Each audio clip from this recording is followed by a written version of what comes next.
Good morning all of you. Chapter first, Indian economy on the eve of independence. Next topic, industrial sector on the eve of independence. It includes 2 points. Number 1, decay of handicrafts. Number 2, bleak growth of modern industry. Bleak growth means there is slow growth of modern industries or capital good industry or basic industry. In decay of handicrafts, we studied 2 points. Number 1, disappearance of princely courts. Prior to British rule, मतलब British rule के आने से पहले, prior to British rule, nawab, raja, emperors, king, prince rule different parts of the country. They used to patronize handicraft item. Patronize means शौकीन थे वो लोग handicraft items के. Indian handicraft industry had acquired international reputation. The beginning of British rule implied the end of princely courts and therefore handicraft industry started decaying. ठीक, मतलब princely courts का मतलब है जो दरबार वगैरह होते थे वो. तो धीरे धीरे क्या हुआ, राजा महाराजा खत्म हो गए तो उनके जो कोर्ट्स वगैरह थे वो भी खत्म हो गए. और वो जो राज दरबार होते थे उनमें ना ये सारे सामान हैंडमेड आइटम बहुत ज्यादा यूज किए जाते थे.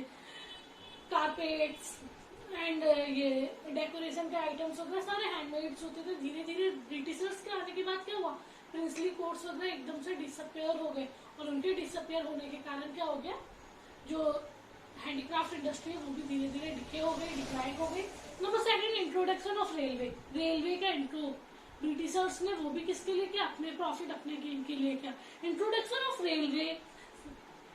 With the introduction of railway, size of market for the low cost British product tended to expand while it started shrinking for the high cost Indian products.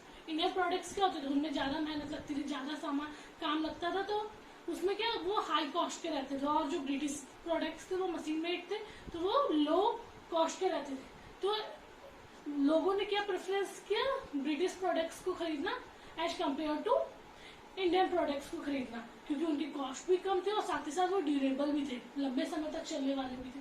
तो रेलवे के introduction से क्या हुआ, ब्रिटिशर्स को एक मार्केट मिल गया. उन्हें अपना सामान कहीं बेचना था और उन्हें इंडिया से अच्छा कोई भी ऐसी जगह नहीं मिली जहाँ पे वो अपना सामान क्या कर सके, सेल कर सके.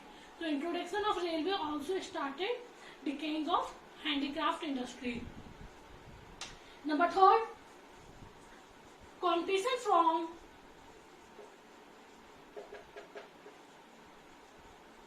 machine made products. Competition from machine made products. Machine made products from Britain were low cost. मैंने अभी बताया जो ब्रिटेन का सामान होता था वो मशीन के थ्रू बनता था, तो वो कैसे होते थे, लो कॉस्ट के होते थे. वो low cost products and gave a stiff competition to the handicraft products in India.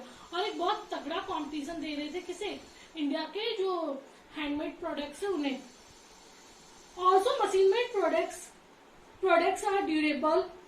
और मशीन मेड प्रोडक्ट्स कैसे होते हैं, ड्यूरेबल, जो हम लंबे समय तक चले, ऊपर से उसे देखने में सुंदर होते थे मशीन मेड प्रोडक्ट. आज कोई भी घर के स्वेटर्स नहीं पहनता जो मम्मी वगैरह बनाते. क्यों, क्योंकि मशीन के आइटम ज्यादा अट्रैक्टिव होते हैं, या जो रेडीमेड आइटम्स होते हैं वो ज्यादा अट्रैक्टिव होते हैं. Also machine made products are durable in age compare to Indian products और handicraft items. And this competition forced the Indian craftsmen to shut down their industry.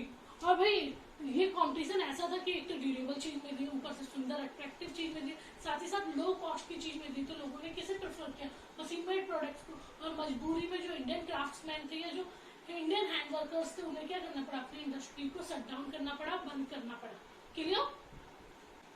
Number 4, discriminatory tariff policy of the state. Tariff policy means tax policy and discriminatory में discriminate और भेदभाव करना. So the British found India as the best source of raw material. British ने पहले ही सोच लिया था कि इंडिया के रॉ मटेरियल का बेस्ट सोर्स है, as well as the best market for their industrial products. और साथ ही साथ हमारे माल को बेचने के लिए एक बेस्ट मार्केट भी प्रोवाइड कर रहा है. So a discriminatory tariff policy was introduced. It allowed, number 1, tariff free export of raw material from India. Tariff free export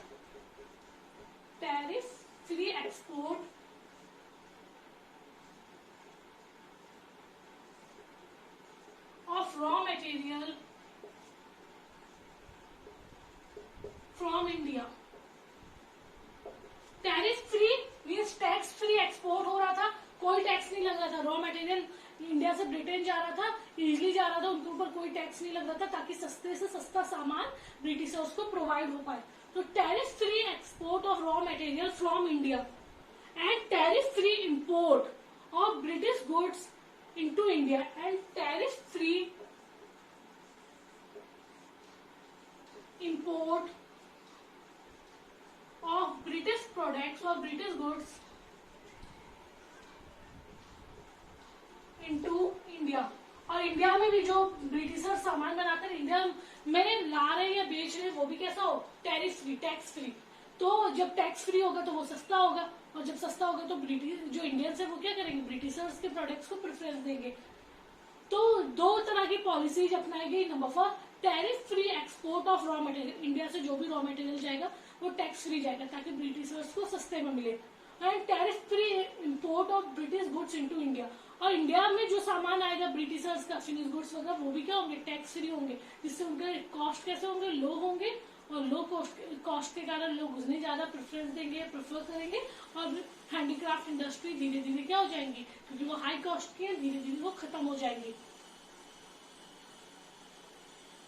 So, the British found India as the best source of raw material as well as the best market for the British products. So, a discriminatory tariff policy was introduced. It allowed, number 1, tariff-free export of raw material from India and tariff-free import of British industrial products in India. Tariff means tax.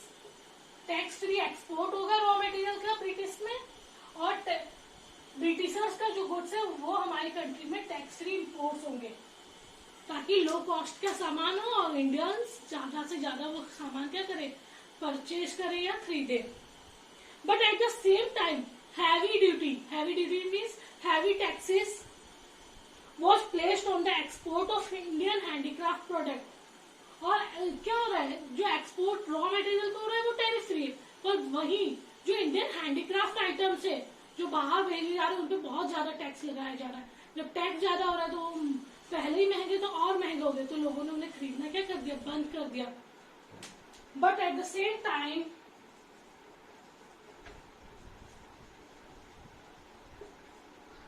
Heavy taxes on Indian handicraft items.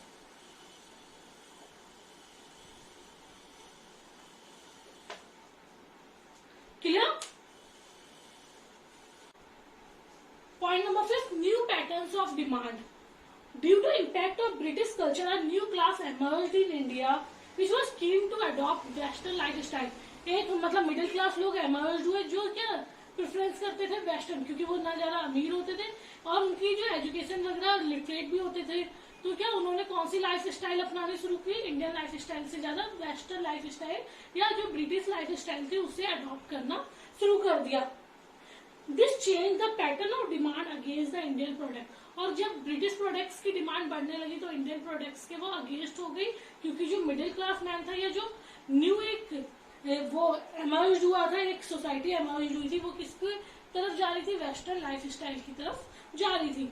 This changed the pattern of demand against the Indian products and in favor of British products. In the process, the Indian industry tended to perish or finished. Clear? Number 2, bleak growth of modern industry. Bleak means very slow. Very slow growth of modern industry, या हम कह सकते हैं ना के बराबर जो growth होता है। Under the British Raj, modern industry saw only a bleak growth. It was only in second half of the 19th century that the modern industry indicated its emergence. To be noted in this regard, number 4, some industries were controlled by the private enterprises. कुछ industries थे वो किसके control में थे, private sector के। some industry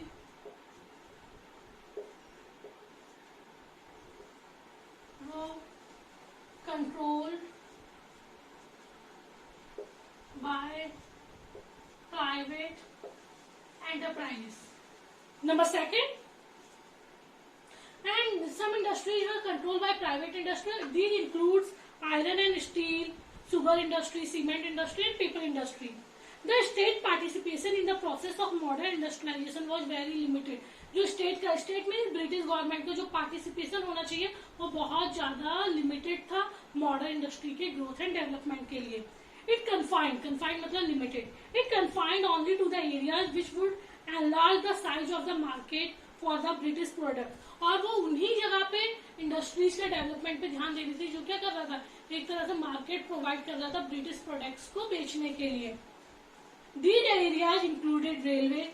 और वो कौन से एरियाज थे? Railway, power generation means electricity, development of ports के थ्रू, ये समुद्र के जो किनारे होते हैं या समुद्र के जो एरियाज होते हैं साइड वाले, उनके थ्रू माल एक जगह से दूसरी जगह जाता था, इसलिए development of ports and the means of. So number second, the state participation.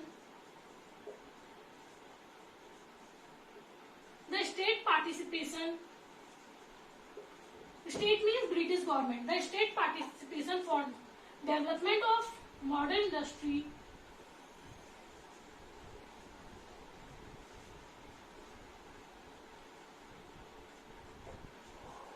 were very limited. बहुत ज्यादा लिमिटेड था जो स्टेट का पार्टिसिपेशन था मॉडर्न इंडस्ट्री को डेवलप करने में. It confined means limited. It confined only to the areas which would enlarge the size of market.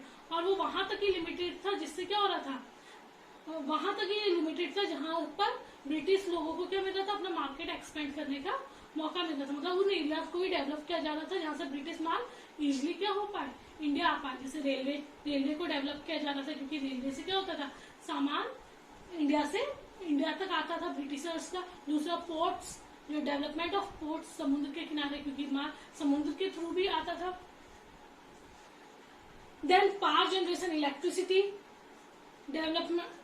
Development of communication. So the state participation for development of modern industries were very limited. Number third, there was no capital good industry.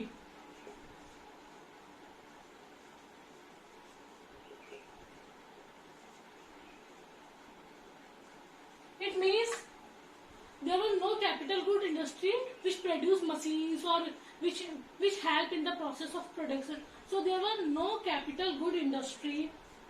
Or there was no capital good industry. In the absence of this industry, industrialization, क्योंकि the base of industrialization is capital good industry.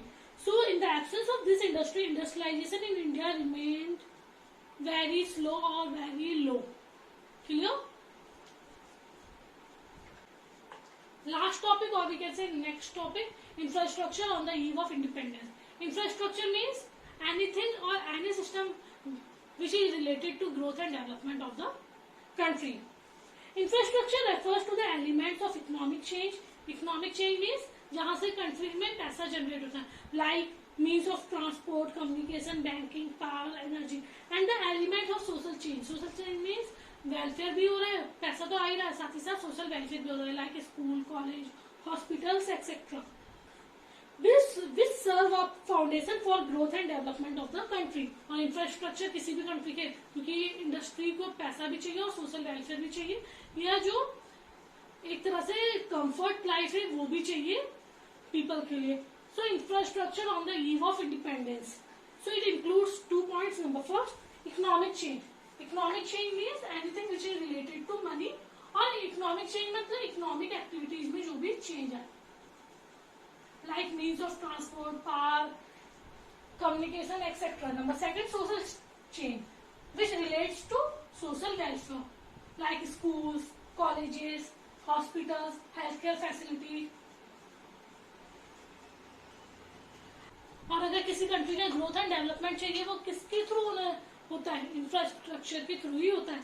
The state of India's infrastructure on the eve of independence can be described in terms of following observation. और हमने देखा infrastructure का development कैसा हुआ है, सिर्फ railway का डेवलपमेंट है और पोर्ट्स का डेवलपमेंट. और मेन रीजन रेलवे और पोर्ट्स के डेवलपमेंट का यही नहीं था कि इंडिया का ग्रोथ एंड डेवलपमेंट करना था. मेन रीजन ब्रिटिशर्स का था कि वो अपने गुड्स किसी भी तरीके से इंडिया में लाए और इंडिया का जो रॉ मटेरियल है वो ब्रिटिश में सस्ते दामों में लेकर जाए.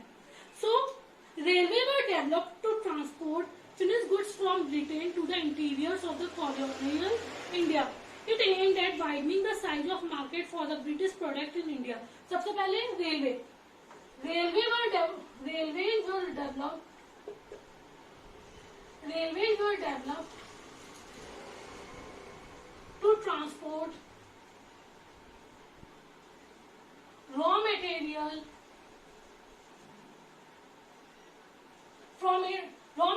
from India to Britain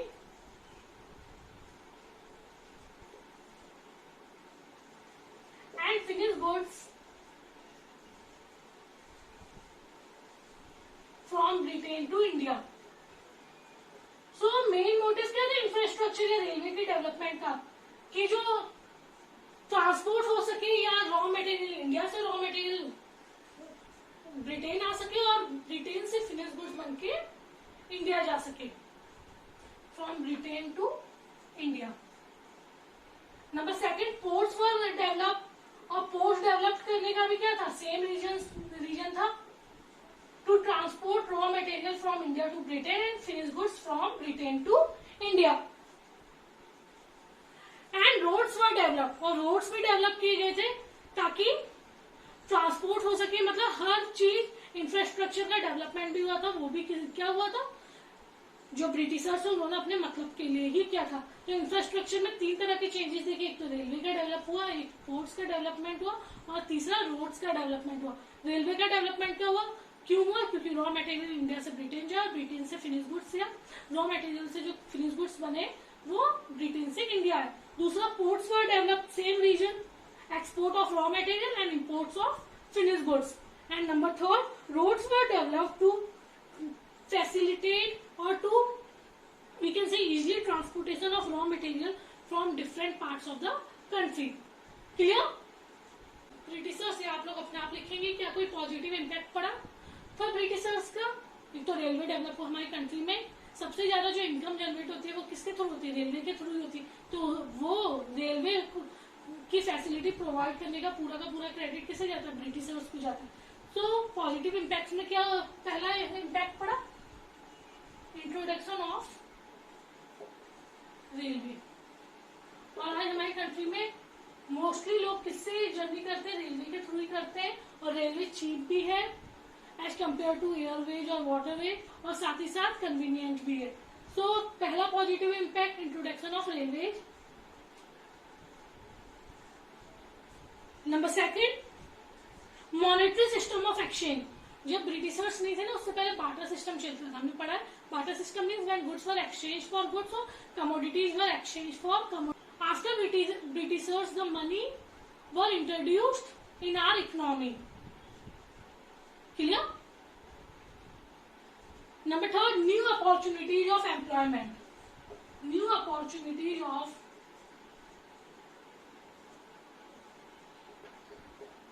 employment. पहले नॉर्मली लोग क्या कर रहे थे? खेती कर रहे थे. हमारी कंट्री में 72.7% लोग किस पे डिपेंड थे? एग्रीकल्चर पे डिपेंड थे. New opportunities of employment, spread of railways and roadways open up new opportunities of economic and social growth. New opportunities I railway के थ्रू, रोडवेज के थ्रू, ट्रांसपोर्ट के थ्रू, कम्युनिकेशन के through. मतलब ज्यादा से ज्यादा लोगों को रेलवे में लाइन्स वगैरह, इसके थ्रू लोगों को ज्यादा, इलेक्ट्रिसिटी के थ्रू ज्यादा से ज्यादा लोगों को क्या मिल रही थी? जॉब्स प्रोवाइड हो रही थी. तो न्यू अपॉर्चुनिटीज ऑफ एम्प्लॉयमेंट, इसका क्रेडिट भी किसे जाता है? ब्रिटिशर्स को जाता है. Number fourth, control of famines. इसमें मतलब एक तरह से फ्लड, ड्रॉट, ये सारी, जब सूखा पड़ जाता है, बाढ़ आ जाती है, या फिर ऐसे एरिया जहाँ पे बिल्कुल भी मतलब फूड ग्रेन्स वगैरह नहीं हो पाते, या फिर कुछ नेचुरल डिजास्टर्स वगैरह आ जाते हैं, तो कंट्रोल ऑफ फेमाइन्स ब्रिटिशर्स ने क्या किया? ट्रांसपोर्ट को इंट्रोड्यूस किया. और जब फेमाइन्स वगैरह आ जाती है तो ट्रांसपोर्ट के कारण हम इजिली क्या होता है? फूड ग्रेन्स वगैरह दूसरे सेक्टर्स में प्रोवाइड कर सकते हैं. तो फेमाइन्स वगैरह या बाढ़, अकाल वगैरह रोकने का काम भी ब्रिटिशर्स के थ्रू हुआ, क्योंकि उन्होंने ट्रांसपोर्ट डेवलप किया था. Clear all of you?